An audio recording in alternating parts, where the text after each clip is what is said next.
Vamos lá, vamos ao comentário semanal de 26 de março. Vamos ver o que houve de confirmações técnicas nessa semana e o que os gráficos nos sugerem para acompanhar para a próxima semana. Vou começar aqui com o S&P.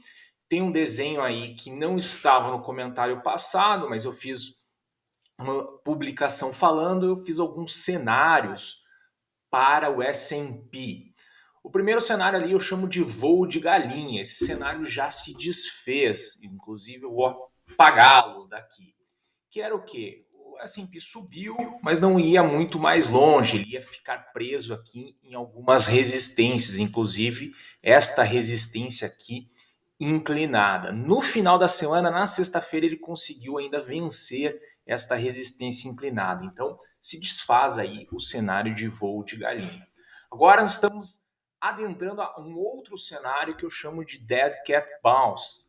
Inclusive, aí eu preciso fazer a ressalva que não é o conceito de Dead Cat Bounce, né? O conceito do pulo do gato morto é para um ativo ruim ou para um ativo em clara tendência de baixa, né? Que está lá nas mínimas, ainda dá uma puxadinha para cima para renovar as mínimas. Mas eu acho que é adequado para esse momento aí do Dead Cat Bounce chamar este movimento, este cenário para o S&P. Por quê? Porque agora que começa a trazer esperanças para o S&P, né? De que ele possa vir a novamente tentar testar os all-time highs, tá? Entrar neste cenário verde. Então, por isso que eu estou chamando aqui do pulo do gato morto. Tá? Aqui, né, temos que ter o que no começo da semana, o que eu vou estar acompanhando. Se vai ter essa confirmação de que realmente rompeu esta resistência inclinada. Passando aqui, ainda temos uma possível resistência aqui na região de 4.591. Então, estou observando aqui. Até se passar um pouquinho, né, ainda está no cenário do Dead Cat Bounce. Quando é que o S&P deixaria esses cenários, né? Porque ele pode começar a semana aí dando uma corrigidinha para depois tentar novamente subir. Só se desfaz esse cenário, já deixando claro aqui, se ele começar a trabalhar lá abaixo dos 4.200 aqui, que eu chamo do Rest in Peace Zone, RIP Zone, tá?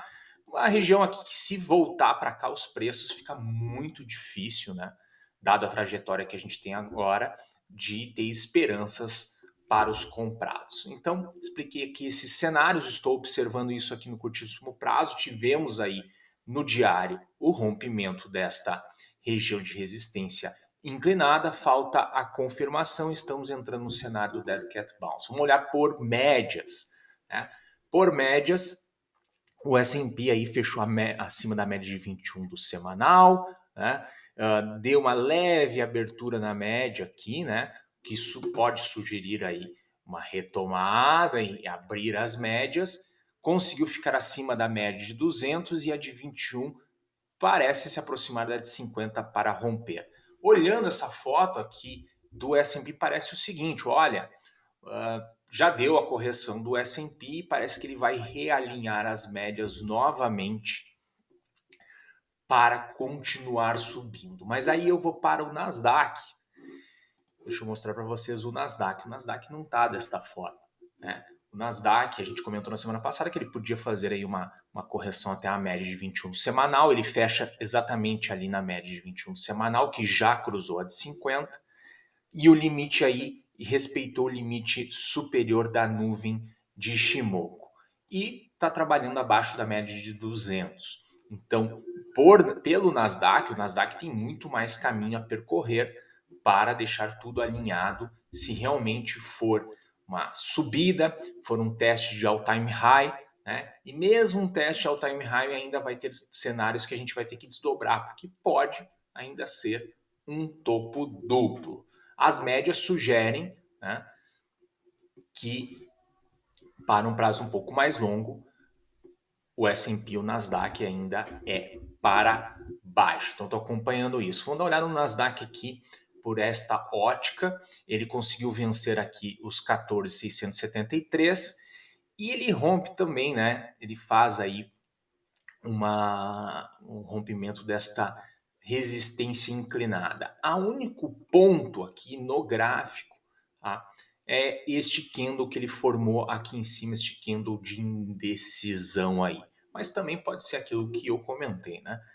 Uma correção aí para o início da semana, e aí a gente tem que ver se ele não pode pegar força novamente ou se ele vai retestar as mínimas. Uma coisa que faltou eu falar do S&P foi o seguinte: aqui no índice de força relativa eu identifiquei aqui pelo índice de força relativa também uma resistência, tá? Então ele parece estar testando essa região aqui, que é uma resistência no índice de força relativa. Eu estou observando isto também.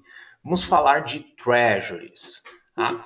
Os treasuries aqui, eu vou até colocar no semanal, está dentro daquela nossa tendência de alta de longo prazo que está sendo construída, né? Nada mudou nisso, mesmo se os preços recuarem para a próxima semana. Mas o que me chamou a atenção é o seguinte: aqui nós temos esses canais, tá? E eu botei no semanal porque eles foram traçados no gráfico semanal. Está visitando aí o limite superior deste primeiro canal. E este canal é o mais importante porque ele é o de maior prazo, é o que está ligando lá à década de 80, tá? Então esse é o canal mais importante, está testando. Então o recuo de preços aonde chegou, né? Acho que chegou num objetivo, pode passar um pouquinho, tem um canal aqui mais curto desenhado, tá? Mas parece que os treasuries aí estão chegando num ponto que pode ter aí alguma correção. Não muda, tá? Não muda a trajetória que eles têm de longo prazo. As minhas preocupações com o índice de força relativa, com o gap, passaram, tá? E aí um recuo aqui tranquilo, continuar subindo, ok, tá? Ainda também não está apresentando divergências mais no índice de força relativa, a não ser se eu comparar aqui com este topo lá de março, mas ainda tem um espaço para avançar, ou seja, se o preço continuar subindo, tá? Ainda não está preocupante. Se recuar, ainda está dentro das suas trajetórias de alta de longo prazo. Vamos falar para o índice dólar, que na semana aí não andou muito, tá? Eu desenhei aqui uma possível bandeira que continua respeitando. Deixa eu botar aqui por esta ótica aqui no gráfico diário. Não, esse é o dólar contra real. Vamos voltar aqui para o índice dólar. Tá? Tem uma projeção aqui de FIBO, né, que leva ele lá para os 100 mil pontos, que pode ainda acontecer, mas ele está preso ainda dentro dessa figura. Se ele recuar, ok, tá? Segue ainda a trajetória, muito parecido aí com a dinâmica dos treasuries, apesar de que a construção dessa tendência de alto e longo prazo do índice dólar começou antes, né? Mas se ele dá um recuo aqui, não tem problema nenhum. Aqui temos até uma LTA importante. Então, eu estou observando aí como é que ele vai se comportar dentro desta figura. Rompendo, uma chance dele vir aqui aos 100 mil, né? Perdendo ela para baixo, ela indo para baixo, retestar na semana aqui no limite inferior, tá? Ainda estou olhando para cima. Vamos falar de Bolsa Brasileira. Na semana passada eu estava esperando, né, comentando que a minha expectativa para a semana era uma demonstração de força. Deixa eu mostrar aqui pelas médias, uma demonstração de força aqui nessa região acima da média de 200. E aconteceu, né? Foi impressionante aí a puxada que a Bolsa Brasileira deu, fez um candle muito bacana aqui acima da média de 50. Então, o que está sugerindo é que o nosso cenário é este aqui, né? Que existe uma chance aí da Bolsa Brasileira retestar as máximas. Parece que só uma hecatombe, né, para derrubar. Inclusive, rompeu aqui a nuvem de Shimoku no semanal. Se nessa semana se iniciar com alguma correção, natural, né, dado toda a puxada aí, é tudo uma questão aí de oportunidade. Continuar subindo, né, tem que procurar possíveis resistências no caminho, né, que parece que é uma possível região de resistência 121, né? Pela projeção de FIBO, temos espaço aí até o 124, que fecha inclusive aqui, ó, próximo aqui, ó, uma região de possível resistência, meio que tem uma conversa aqui, uma região interessante, poderia ser até aqui assim, né?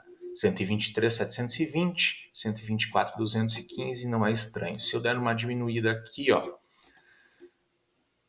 joga um pouquinho mais para cima, né? Eu prefiro mais este desenho aqui.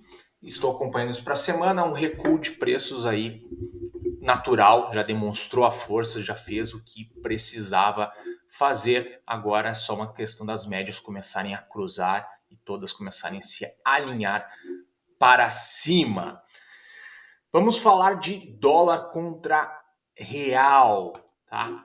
Que novamente mais uma pancada do mercado, realmente rompeu esta figura de megafone, tá? Eu vou até ocultar ela aqui porque ela foi rompida, tá? E perdeu ainda uma linha de tendência de alta de longo prazo. Qualquer argumento, tá, de alta técnico para o dólar contra o real acabou, tá? Inclusive na quinta-feira ele quis respeitar aqui essa linha de tendência, mas na sexta teve mais uma pancada para baixo. Mesmo assim, eu continuo achando, e agora cada vez mais, que o dólar contra o real está devendo uma correção. Foi muito intensa essa queda, tá? E ela atingiu todos os níveis possíveis. Tem um espacinho para andar um pouquinho mais? Tem, mas fica cada vez mais difícil. Vamos olhar por médias. Ó, chegou a se aproximar até da média de 200 do semanal. Poderia cair mais um pouquinho no começo da semana, mas dado toda a pernada, continua devendo uma correção. E a gente sabe, ó, posso até colocar aqui, ó, por esta ótica, aqui, juntando esses fundos de dezembro de 2020 e junho de 2021, parece que atingiu aqui em linha. Tá? Pode cair mais um pouquinho, mas está devendo uma correção. Então, todas as médias, obviamente que para longo prazo, médio prazo, está tudo alinhado para baixo, mas está bem esticado. A gente olha aqui pelo índice de força relativa, qualquer candlezinho para cima aqui já vai fazer uma marcação aqui e vai mostrar uma divergência entre o fundo de fevereiro, dia 23, e este fundo de 25 de março. Obviamente que o mercado pode continuar caindo, né? Estamos vendo aí uma questão de fluxo, e aí o fluxo às vezes se esquece das questões mais técnicas, mas que está muito esticado. A gente sabe quando uma mola está muito comprimida, tá? Foi muito intenso esse movimento, pode gerar uma descompressão e aí gerar um movimento forte para o outro lado. Tá? Mas vamos trabalhar com o cenário de que isso aqui é uma tendência que a gente está vendo de maior prazo, né? E aí alguma puxada para cima, quem sabe aqui se aproximar dos 5, né? Pode ser uma nova oportunidade aí, dar uma calmada no dólar contra real. E até vou mostrar para vocês um outro fato, tá? Corroborando aí de que está super esticado. Nessa semana, aqui nós temos aqui, eu peguei a curva de juros, né? A estrutura a termo da taxa de juros, a gente chama aí curva de juros, tá? E tem duas posições aqui. Uma posição, isso aqui são dados da Anbima, tá? Pré-fixado. Aqui é a posição de 22 de março e aqui é a posição de sexta-feira. O que a gente se observou no mercado, nos juros, é que a partir de quarta, quinta-feira, houve aí um pouco de realinhamento de expectativas por declarações do presidente do Banco Central brasileiro, e aí os juros deu uma aliviada. Fazia muito tempo que os juros não aliviavam, a curva toda aliviava, ela estava só subindo, subindo, subindo, ela não aliviava, e deu uma aliviada. E isso acaba, né, tendo influência na moeda, já que parte do que se fala de que a moeda está, o real está se valorizando é justamente pela oportunidade de carrego, ou seja, a nossa economia tem uma diferença de taxa de juros com a americana grande, que faz sentido fazer o carry trade. Mas nos últimos dias, né, houve uma mudança, né? A curva estava mais alta no dia 22 e no dia 25 ela fechou mais baixa em diversos vértices, em diversos vencimentos, ok? Então isso é algo que joga, que diminui a atratividade aí de se estar vendido em dólar contra real. Então vamos observar aí como é que vai ser o início da semana, ok? Desejo uma boa semana a todos.